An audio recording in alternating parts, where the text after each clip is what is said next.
প্রিয় শিক্ষার্থী বন্ধুরা, তোমরা তোমাদের শিক্ষার সমস্ত তথ্য জানতে এবং সকল সমস্যার সমাধান জানতে এখনই জয়েন করো আমাদের ফেসবুক গ্রুপে।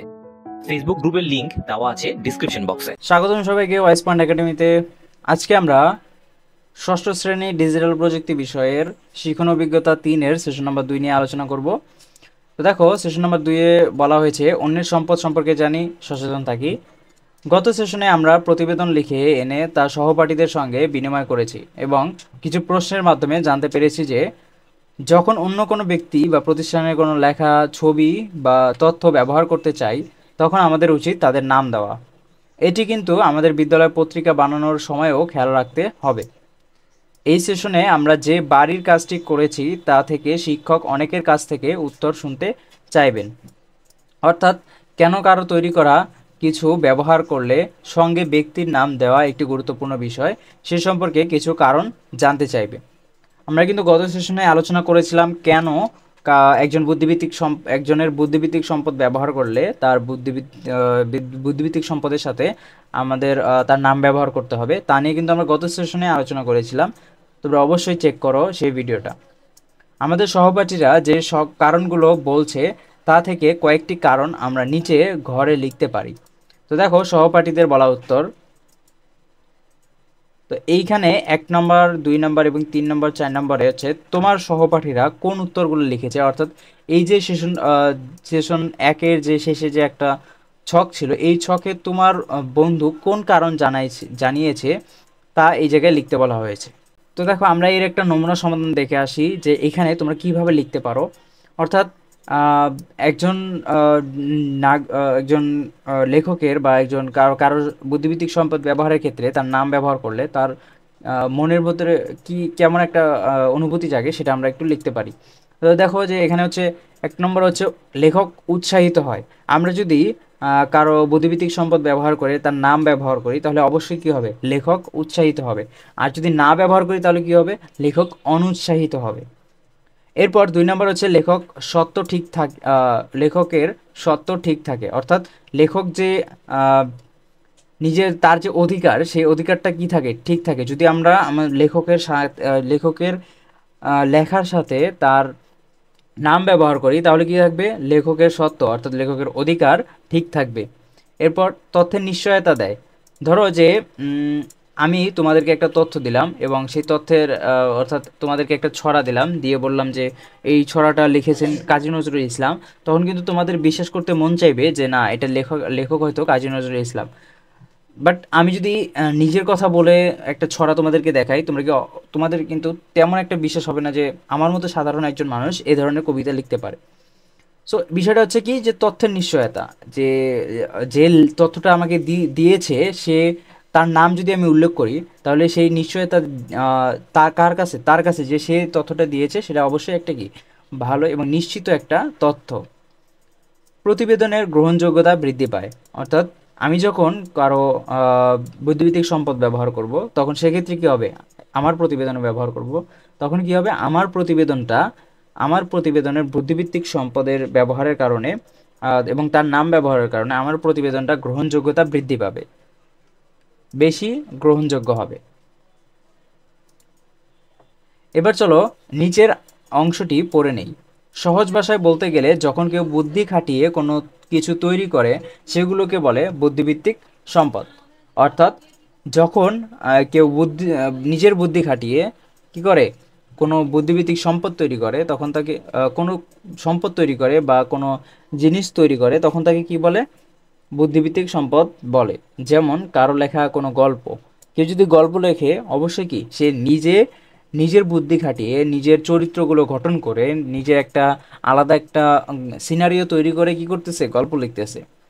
আবার কি কারো আঁকা কোনো ছবি, যখন কেউ ছবি আঁকে, হয়তো সে বাস্তব জীবন থেকে কি করে, ইন্সপিরেশন নেয়, কিন্তু সেই ছবিটা কে আঁকতেছে, সে নিজে আঁকতেছে এবং নিজের পছন্দ অপছন্দনীয় কালার বা রং ব্যবহার করে আঁকতেছে।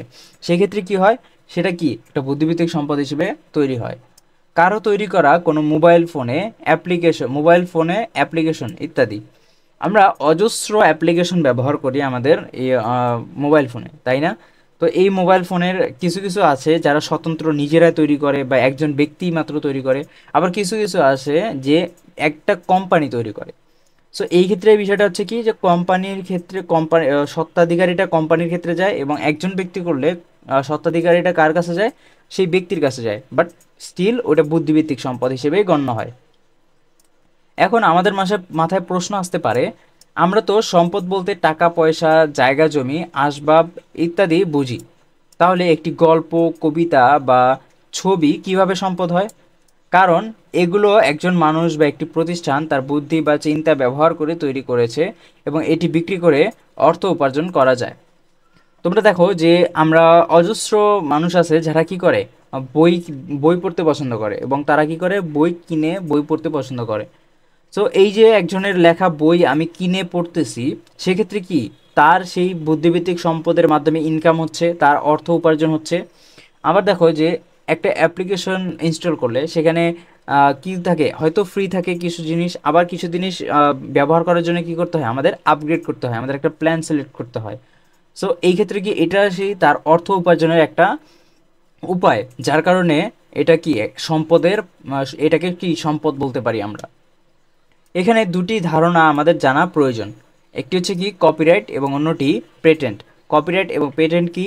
দেখো, কপিরাইট হলো যিনি তৈরি করেছেন তিনি ছাড়া আর কারো ওই বিষয়টি বা বস্তুটি কপি করার অধিকার নেই। অর্থাৎ ধরো যে আমি একটা বই লিখলাম, সেই বইটা একান্তই আমার অধিকার। এই বইটা আমি কপি করব নাকি বিক্রি করব নাকি আমি রেখে দিব, সেটা কি একান্তই আমার বিষয়। যদি কেউ এই বিষয় সেই আমার অনুমতি ছাড়া এই আমার বইটা কেউ কপি করার চেষ্টা করে বা কেউ বাজারে বিক্রি করার চেষ্টা করে, তাহলে কি হবে? অবশ্যই তার বিরুদ্ধে আইনি একটা ব্যবস্থা নেওয়া যায়। এই অধিকারটাই সে আইনি ব্যবস্থাটা কি করে, আমার জন্য ব্যবস্থা করে দেয়। যেমন একজন লেখক কোনো গল্প লিখলেন, তিনি গল্পের কপিরাইট নিলেন, মানে হচ্ছে তিনি ছাড়া আর কেউ গল্পটি প্রকাশ করতে পারবে না। এরপর পেটেন্ট কি? পেটেন্ট হলো যিনি তৈরি করেছেন অন্যরাও এটি ব্যবহার করতে পারবে, কিন্তু সেক্ষেত্রে যিনি তৈরি করেছেন তার নাম ব্যবহার করতে হবে। আমরা অনেক সময় কি করি, কাজী নজরুল ইসলাম, রবীন্দ্রনাথ ঠাকুর, তাদের লেখা বিভিন্ন কবিতা, বিভিন্ন ছড়া, বিভিন্ন উক্তি আমরা ব্যবহার করি, এবং অবশ্যই আমরা কি করতে হবে, আমরা তাদের নাম ব্যবহার করি, রাইট? তাহলে এইটা হচ্ছে কি, এটা হচ্ছে পেটেন্ট। এবং ব্যবসা স্বার্থে হলে কিছু অর্থ প্রদান করতে হবে। অর্থাৎ দেখো যে আমি যে একটু আগে বললাম যে আমি একটা বই লিখলাম, সেটার মধ্যে শুধুমাত্র আমার অধিকার, কিন্তু এই অধিকারটা হচ্ছে আবার পেটেন্ট কিভাবে কাজ করবে এখানে। ধরো যে আমি আমার বইটা বিক্রি করলাম, বিক্রি করার জন্য একটা কোম্পানিকে বললাম যে তোমরা আমার বইটা ছাপাইয়া বিক্রি করো, আমাকে কিছু টাকা তোমরা প্রদান করবা। তখন কি হলো, আমার বিষয়টা হয়ে গেল তখন পেটেন্টের উপর। পেটেন্ট এইভাবে কাজ করে। যেমন একজন বিজ্ঞানী একটি ফর্মুলা বানালেন যা ব্যবহার করে মশা খুব সহজেই নিয়ন্ত্রণ করা যায়। এই ফর্মুলা তিনি ছাড়া অন্য কেউ বাণিজ্যিকভাবে ব্যবহার করতে চাইলে বিজ্ঞানীকে অর্থ প্রদান করতে হবে, এবং ফর্মুলা ব্যবহারের জন্য নাম উল্লেখ করতে হবে, তার নাম ব্যবহার করতে হবে। এখন আমরা একটু ভিন্নভাবে চিন্তা করি। ধরি আমাদের মনে একটি মজার গল্পের ধারণা এলো, এটি কিন্তু এখনও বুদ্ধিভিত্তিক সম্পদে পরিণত হয়নি। একটি ভাবনা বুদ্ধিভিত্তিক সম্পদে পরিণত হয় যখন সেটি প্রকাশিত হয়।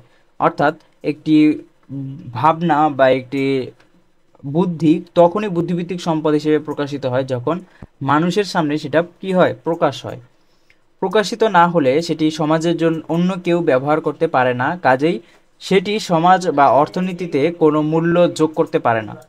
তাই বুদ্ধিভিত্তিক সম্পদ বলতে মানুষ তার চিন্তা, দক্ষতা ও সৃজনশীলতা দিয়ে যখন কোনো সম্পদ তৈরি করে এবং তা সমাজ ও মানুষের কাজে উপকারের জন্য কোথাও প্রকাশ করে, সেটি বুদ্ধিভিত্তিক সম্পদ।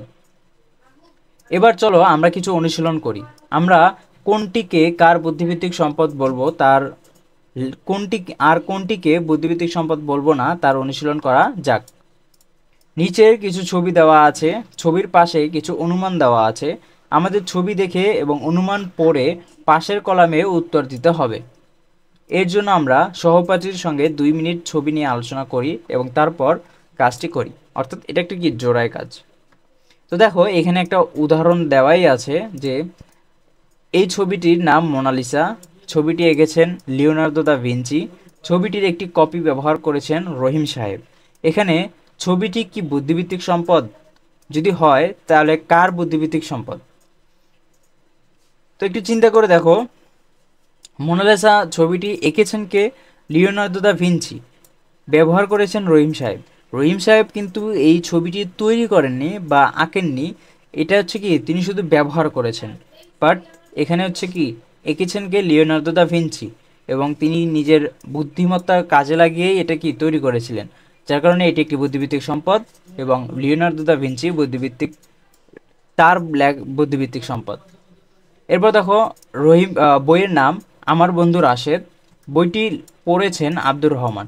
আব্দুর রহমান কি করেছেন? পড়েছেন। বাট বইটি লিখেছেন কে? মোহাম্মদ জাফর ইকবাল। এই বইটি কার বুদ্ধিভিত্তিক সম্পদ? বইটির প্রচ্ছদ কি বুদ্ধিভিত্তিক সম্পদ? তো দেখো, বইটির প্রচ্ছদ বলতে হচ্ছে এই যে কভার পেজ আছে না, এই কভার পেজটাকে বলা হয়েছে। অবশ্যই কভার পেজটা একটা বুদ্ধিভিত্তিক সম্পদ, কারণ কভার পেজ তৈরি করাও অনেক একটা মানে বুদ্ধি ব্যবহার করার কাজ। যে একজন মানুষ যে এই জায়গায় আছে, তার পিছনে হচ্ছে কিছু মানুষ লাঠি নিয়ে দাঁড়িয়ে আছে, নামটা কিভাবে হবে, কালার কিভাবে ব্যবহার করতে হবে, এটাও একটা কি বুদ্ধিভিত্তিক সম্পদ, যেহেতু এখানে বুদ্ধি কাজে লাগিয়ে তৈরি করা হয়েছে। এবং এই বইটিও একটি বুদ্ধিভিত্তিক সম্পদ। এবং এই বইটি হচ্ছে কার বুদ্ধিভিত্তিক সম্পদ? যেহেতু বইটি লিখেছেন মোহাম্মদ জাফর ইকবাল, সেহেতু বইটির বুদ্ধিভিত্তিক মোহাম্মদ জাফর ইকবালের একটি বুদ্ধিভিত্তিক সম্পদ। এবং বইয়ের প্রচ্ছদ অর্থাৎ কভার পেজ, এটিও কি একটি বুদ্ধিভিত্তিক সম্পদ। মোবাইল ফোন সেটটি প্রস্তুত করেছে একটি কোম্পানি। ফোনটি বিক্রি করে আলম মোবাইল ফোন স্টোর। এই মোবাইল ফোনটি কি বুদ্ধিভিত্তিক সম্পদ? হ্যাঁ, অবশ্যই মোবাইল ফোনটি একটি বুদ্ধিভিত্তিক সম্পদ, এবং সেই বুদ্ধিভিত্তিক সম্পদটি কার? সেই মোবাইল কোম্পানির। বাট এখানে আলম মোবাইল স্টোর হচ্ছে মোবাইল বিক্রি করতেছে। এই মোবাইল ফোনটি বুদ্ধিভিত্তিক সম্পদ হলেও আলম মোবাইল স্টোর কিন্তু তার বুদ্ধিভিত্তিক মানে স্বত্বাধিকারী না। সেই মোবাইল কোম্পানিটি হচ্ছে সেই বুদ্ধিভিত্তিক সম্পদের স্বত্বাধিকারী। এরপর দেখো, ধানের মৌসুমে একজন কৃষক জমিতে ধান ফলান। এই জমির মালিক সুব্রত বড়ুয়া। এই ফসলি জমিটি কি বুদ্ধিভিত্তিক সম্পদ? হলে কার বুদ্ধিভিত্তিক সম্পদ? দেখো, হ্যাঁ, ধান চাষ করা একটি কি ধান হচ্ছে একটি বুদ্ধিভিত্তিক সম্পদ, কারণ ধান বিভিন্ন প্রযুক্তি ব্যবহার করে বিভিন্ন বৈজ্ঞানিক গবেষণার মাধ্যমে ধানের বিভিন্ন জাত তৈরি করা হয়, যার কারণে ধানকে আমরা কি করতে পারি? বুদ্ধিভিত্তিক সম্পদ বলতে পারি। কিন্তু এই বুদ্ধিভিত্তিক সম্পদটি যে বিজ্ঞানী তৈরি করেছে, ধানের জাত তৈরি করেছে, তার বুদ্ধিভিত্তিক সম্পদ। এটা কি জমির মালিক সুব্রত বড়ুয়ার বুদ্ধিভিত্তিক সম্পদ নয়। আমাদের দেওয়া উত্তরগুলো আমরা আমাদের বন্ধু বা সহপাঠীর সঙ্গে মিলিয়ে নিতে পারি। আমরা নিশ্চয়ই সব পেরে গিয়েছি। খুব ভালো। না পারলেও সমস্যা নেই, আমরা কাজটি ঠিকঠাক মতো করতে পারলে আমাদের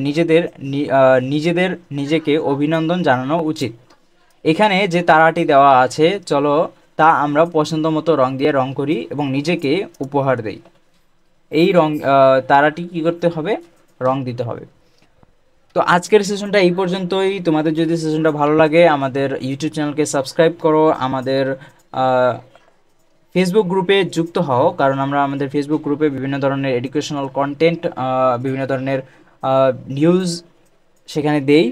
আর ডেসক্রিপশনে লিঙ্ক দেওয়া থাকবে, তোমরা অবশ্যই যুক্ত হও আমাদের ফেসবুক গ্রুপে।